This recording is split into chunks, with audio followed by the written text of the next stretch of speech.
you want to understand the plight of Bihar, you have to understand how and when it started. अगर आप आंकड़ों को ध्यान से देखिएगा तो आपको पता चलेगा कि 1965 से पिछले वर्ष तक कोई ऐसा वर्ष नहीं गया है जब बिहार दूसरे राज्यों के मुकाबले किसी न किसी आंकड़े में पीछे न गया हो। 1950 से लेकर 65 तक बिहार टॉप 5 में, फिर उसके बाद टॉप 10 के राज्यों में रहा है। 65 के बाद ऐसा क्या हुआ कि बिहार लगातार उसके बाद नीचे लुढ़क रहा है। कई लोगों को लगता है कि लालू जी आए तो बर्बाद कर दिया, ऐसी बात नहीं है। लालू जी 1990 में मुख्यमंत्री बने हैं, तब भी बिहार देश का सबसे गरीब राज्य था। कुछ तो हुआ 1965 से 1990 के बीच में कि आप 5-6 नंबर से गिरते गिरते 28 पर आ गए। तो उसको ध्यान से अगर आप देखिएगा तो आपको पता चलेगा कि 1967 से 1990 तक, आप में से जो लोग सीनियर लोग हैं और थोड़ा बहुत भी राजनीति में अगर रुचि रखते हैं तो आपको पता चलेगा कि 1967 से 1990 तक 23 साल में बिहार में 32 से ज्यादा सरकारें बनी हैं। 32 से ज्यादा सरकार, 5 बार गवर्नर रूल इंक्लूडेड। तो कोई 5 दिन के लिए मुख्यमंत्री बना, कोई 1 साल के लिए बना, कोई 2 महीने के लिए बना, कोई 6 महीने के लिए बना, कोई 1-1.5 साल के लिए बना। एक बड़ा लंबा राजनीतिक अस्थिरता का दौर रहा। तो विकास की किसी को चिंता ही नहीं है। जो सत्ता में है उस चक्कर में है कि कुर्सी कैसे बचे, जो विपक्ष में है सोच रहा है कैसे इनको पलट के हम बने। दूसरे राज्य धीरे धीरे आगे बढ़ते गए, बिहार पीछे छूटता गया। 1990 में यहां पर राजनीतिक स्थिरता लौटी तो लालू जी के फॉर्म में लौटी। लालू जी की सोच है या रही उस समय कि सामाजिक न्याय से बिहार का विकास होगा। जो लोग बिहार के जमीनी स्थिति को समझते हैं उनको इस बात को मानने में गुरेज नहीं करना चाहिए कि लालू जी के शुरुआती सालों में जो उनकी सोच सामाजिक न्याय की थी, सही थी गलत थी, उससे जरूर समाज के एक बड़े वर्ग को फायदा हुआ है। ये अलग बात है कि 2-4 साल के बाद उनके राज में पूरा जंगल राज हो गया, व्यवस्था खराब हो गई, अपहरण, रंगदारी, जो भी हो, करप्शन। लेकिन वैचारिक तौर पर जो शुरुआत उन्होंने करी थी उससे बिहार के एक समाज के एक बड़े वर्ग को फायदा हुआ है। लेकिन आर्थिक नजरिए में लालू जी ने कुछ प्रयास नहीं किया।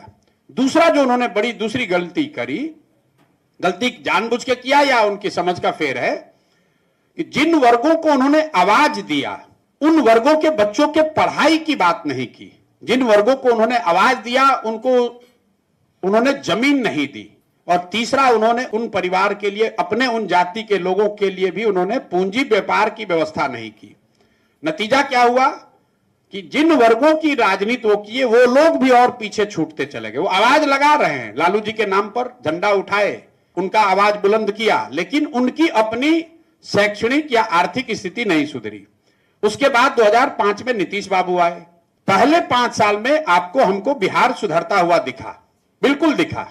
वो इसलिए दिखा कि बेस इतना कम था, कमरे में अंधकार बहुत हो तो एक दिया भी कोई जलाएगा तो प्रकाश दिखने लगेगा। 2005 से लेकर 2012-13 तक नीतीश जी का जो 20 साल का शासन काल है, इसको 2 भाग में सीधे बांट दीजिए, तब आपको समझ में आएगा कि 65 से 90 में क्या हुआ।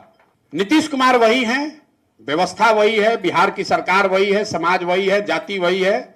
लेकिन 2005 से लेकर 2012-13 तक जो नीतीश जी की सरकार चली उसमें बिहार सुधरता हुआ दिखा। और 2013 से लेकर अभी तक जो सरकार चल रही है उसमें आपको बिहार बिगड़ता हुआ दिख रहा है। ऐसा क्यों? ऐसा इसलिए कि 2005 से लेकर 2013 तक बिहार में एक स्थिर सरकार चल रही थी जो नीतीश और भाजपा की सरकार थी। 13 के बाद 25 तक नीतीश जी की ये 7वीं सरकार है। हम लोग ऐसे हंसी में कहते हैं पलटू राम है, इधर पलटता है उधर पलटता है। ध्यान से देखिएगा तो 13 के बाद ये नीतीश कुमार की 7वीं सरकार है। 13 में मोदी जी आए तो मोदी जी से अलग होकर नीतीश कुमार माइनॉरिटी की सरकार बना लिए, वो पहला प्रयोग हुआ। फिर लोकसभा 14 में उनकी पार्टी चुनाव हार गई तो अपना पद छोड़कर मांझी जी को बना दिए, वो दूसरी सरकार हुई। फिर मैं यहां आया, उनको समझाया वापस आने के लिए, तो मांझी जी को हटाकर खुद बने तो वो तीसरी सरकार हो गई। फिर महागठबंधन के साथ चुनाव जीते, वो 4थी सरकार हुई। फिर 2 वर्ष में भाग के भाजपा में चले गए, वो 5वीं सरकार हुई। फिर भाजपा से भागे महागठबंधन में, वो 6वीं सरकार हुई। और फिर महागठबंधन से छोड़कर अभी आए हैं, ये 7वीं सरकार है। मैं क्यों आपको इतना लंबा बता रहा हूं नेता वही है, व्यवस्था वही है, समाज वही है, लेकिन नीतीश कुमार का पहला 10 साल और दूसरा 10 साल इसके आउटपुट में जमीन आसमान का फर्क है। क्योंकि 10 साल राजनीतिक तौर पर वो स्थिर थे, कुछ अच्छा कर रहे थे। अगला 10 साल अब उनको एक ही चिंता है, कुर्सी बची रहे। अंदाजा लगाइए कि 70 में जो मुख्यमंत्री रहा होगा उसकी भी यही चिंता है किस तरह कुर्सी बचा रहे। 80 में जो मुख्यमंत्री था उसको भी यही चिंता था कि हमारी कुर्सी बची रहे। तो राजनीतिक अस्थिरता का लंबा दौर और वैचारिक स्तर पर शिक्षा में इन्वेस्ट न करने की वजह से यहां पर परेशानी हुई। 1955 में बिहार और तमिलनाडु बराबर थे। आज तमिलनाडु का एनुअल बजट है 7.5 लाख करोड़, बिहार का एनुअल बजट है 2.8 लाख करोड़। आपसे 3-4 गुना बजट के टर्म में 4 गुना बड़ा हो गया है। One single differentiator has been the investment in education.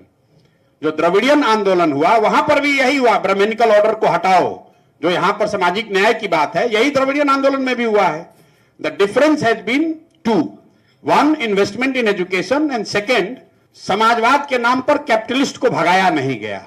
Bihar में यह समाजवादी विचारधारा इतना अंदर चला गया है कि यहां पर कैपिटलिज्म को बिल्कुल, कैपिटल को लोग गुनाह मानता है। मुख्यमंत्री यहां किसी बिजनेसमैन से नहीं मिलते हैं। तमिलनाडु में, केरल में लोग मिल रहा है, यहां पर नहीं मिलता है। इसी वजह से हम लोग पीछे छूट गए।